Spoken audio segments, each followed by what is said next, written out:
viewers, welcome to another game of Casual Pro Gamer.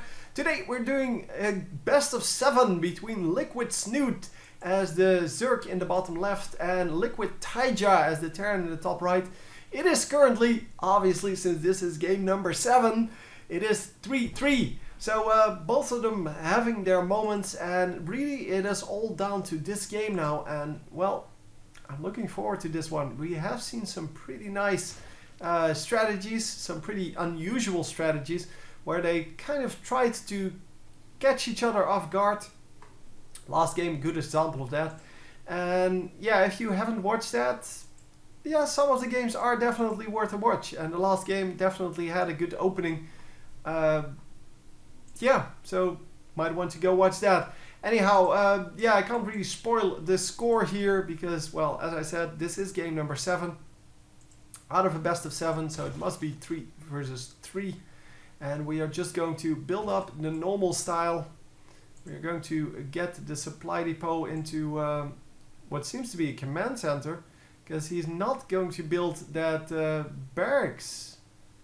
So he's just going for a command center straight up. Excellent.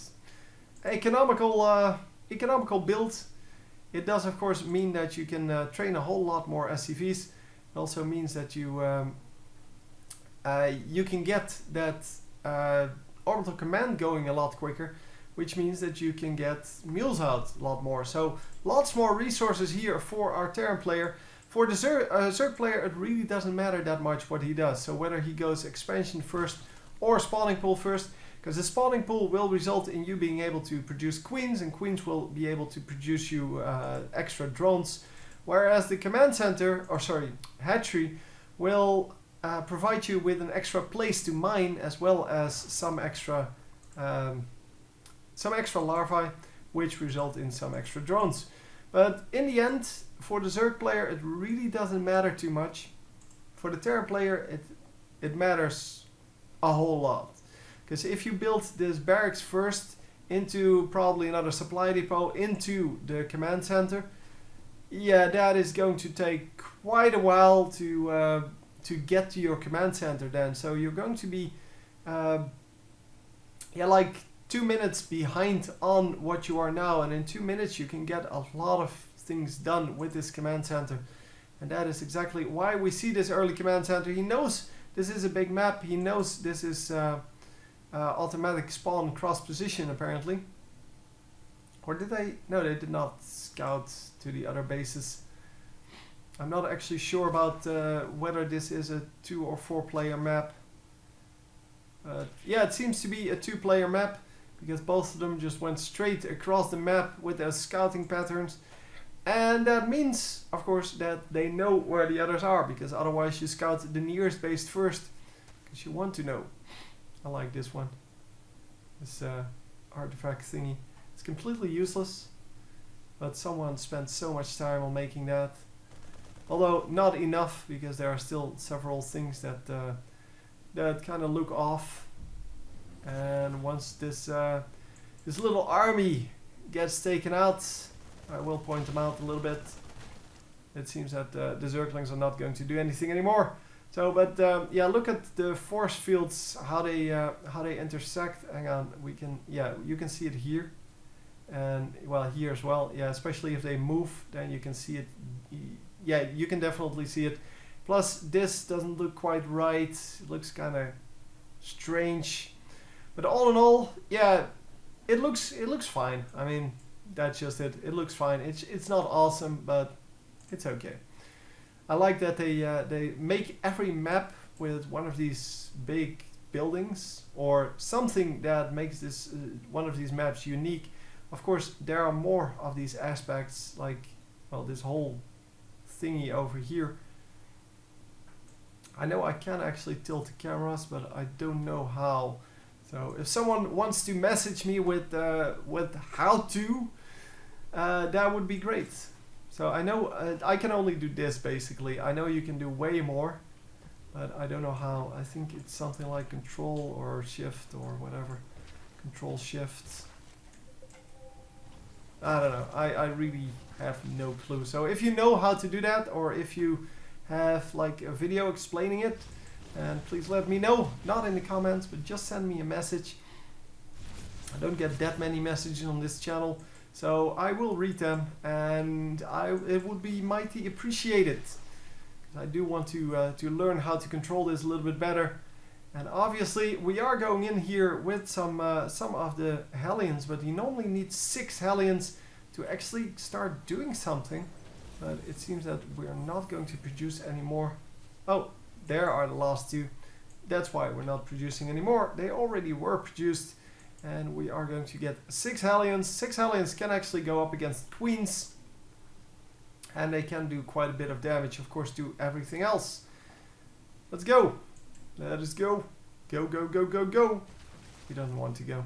Okay, that's fine too. So we do have some Zerglings coming in. Well, doesn't matter too much. And we do have another orbital command flying in. And finally we are going in here with the roaches. So getting attacked instead of getting the attack going there. And that means that, yeah, it's going to be hard to now do something with these Hellions. Because if the roaches are already out and they're already, well, on top of you, then, yeah, what are you going to do? I mean, you can't really go up against roaches. Roaches take no damage from Hellions. Hellions do 8 damage, and roaches have 1 armor, which means they do that. They take 7 damage from the Hellions, and they do 16 damage. And with these guys having 90 hit points or something like that, I think it's 90. And these guys having 145, you can see how good roaches are versus the Hellions.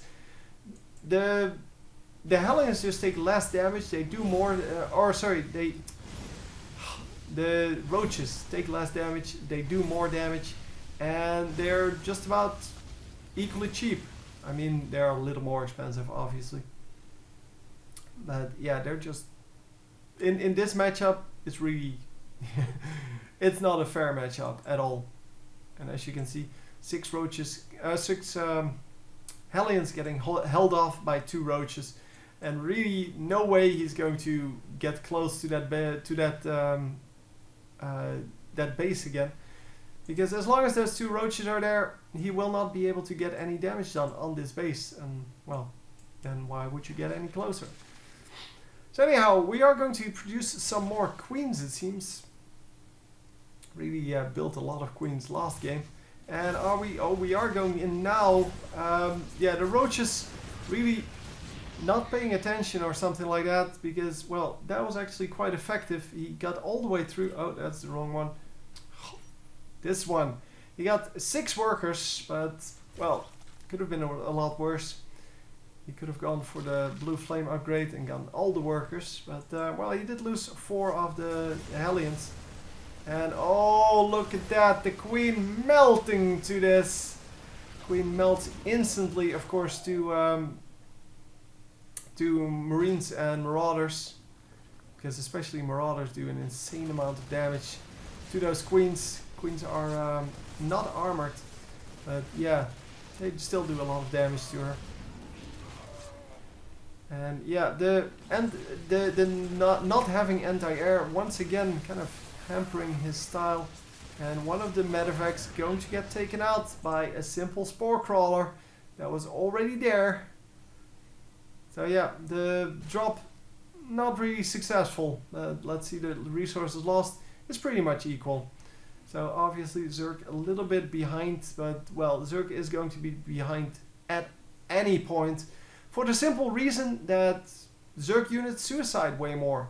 I mean, you just have to build a lot of units and then hope to get something done with them. That's the way you play Zerg.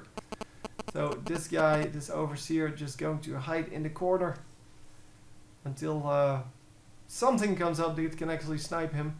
Wow, so many things going on here.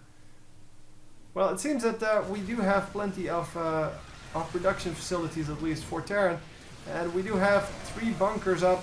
The bunkers are going to get killed. And are we actually going to kill more? No, we're not going to get into the base, it seems. Huh. But the second wave coming in. The second wave may actually be able to do it. Another bunker goes down. The Widow Mines do trigger. And it would be great if you had some detection going because, well, Widow Mines are really a bitch to deal with. They do so much damage. And it doesn't actually say... Ah, crappy. Why doesn't it say...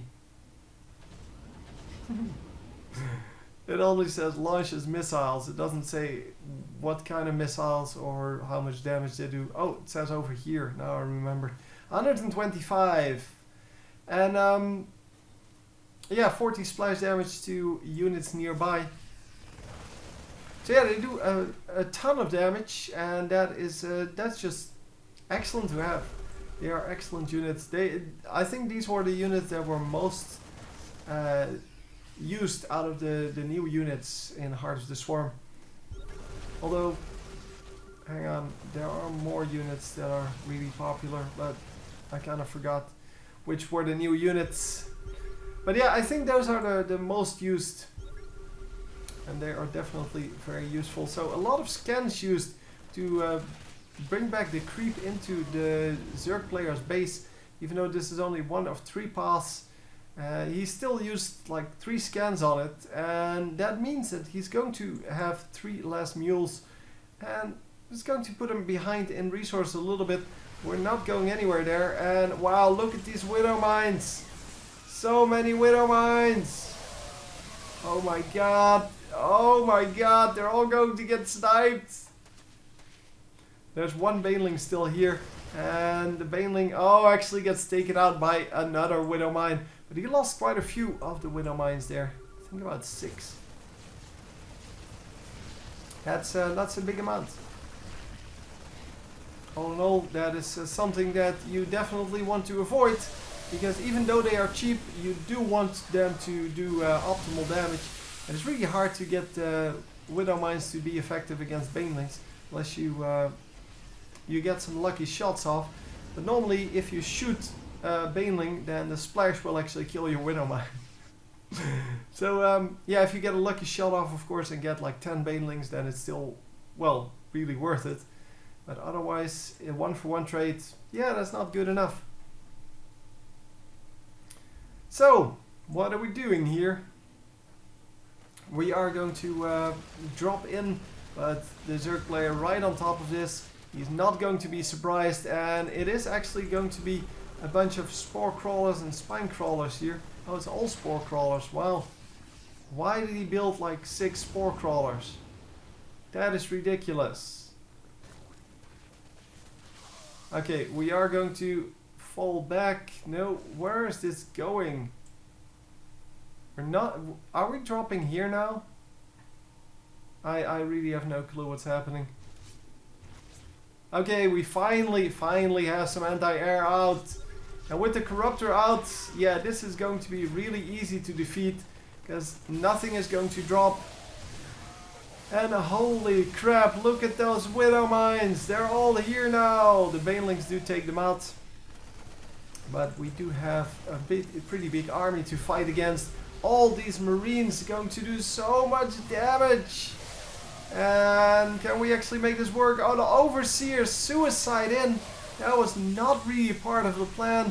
And we are going to drive them back a little bit at least, but it's not done yet. The Zerg force is chasing a little bit, but the Corruptor is not actually able to get the medevacts. So we do have our base still defended.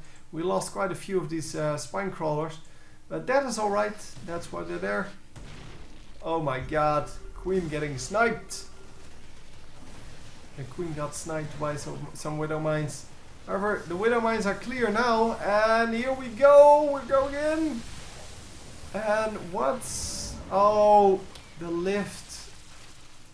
He just completely lifted off his army once again, and he's going to group them up with his new army, and lifting them back off.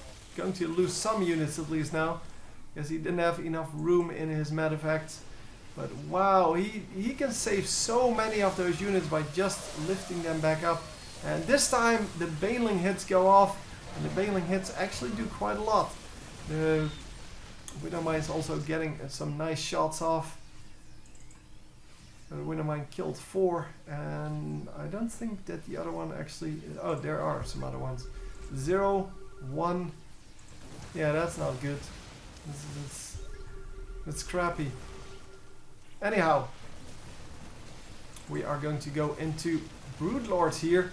And the Broodlords already took some damage, so there must have been some kind of attack by the Marines.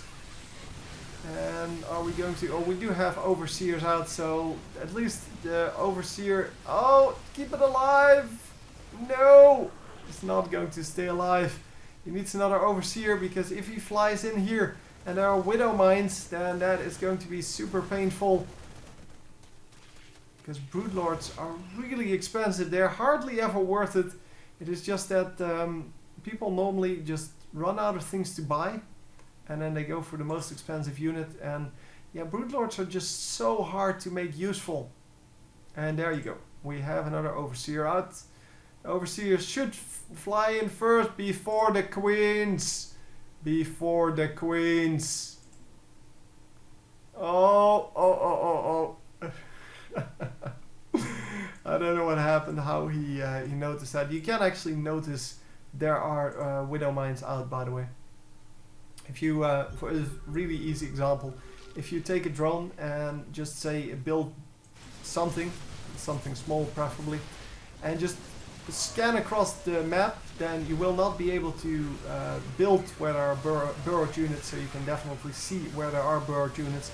And since Terran only has one burrowed unit, it is pretty obvious what it is. They also have an invisible unit, of course, a ghost, but yeah, you can pretty much tell the difference. And yes, you can do that across the entire map. So if you just hit the, I don't know, build supply depot with your SCV, or build, I don't know, you will have to build a hatchery probably with Zerg. But if you do build hatchery, then you can definitely see where you can build and where you cannot build, and where the Widow Mines are. So yeah, this is all of a sudden an attack that could not be stopped. I don't really understand. Oh, okay, we're super far behind. Didn't really pay too much attention. But yeah, this was the only mining base that was still alive. This one is pretty much mined out. Although, well, it still had something left in it. This one's completely mined out. This one's completely mined out. So this was the base they were fighting for. Of course, Terran has this base up. They have this base up and this base up. So yeah, he wasn't going to lose an attrition battle anytime soon. All in all, it was a big best of 7. All 7 games cast in a row. And I hope you enjoyed. And I will see you next time. GG.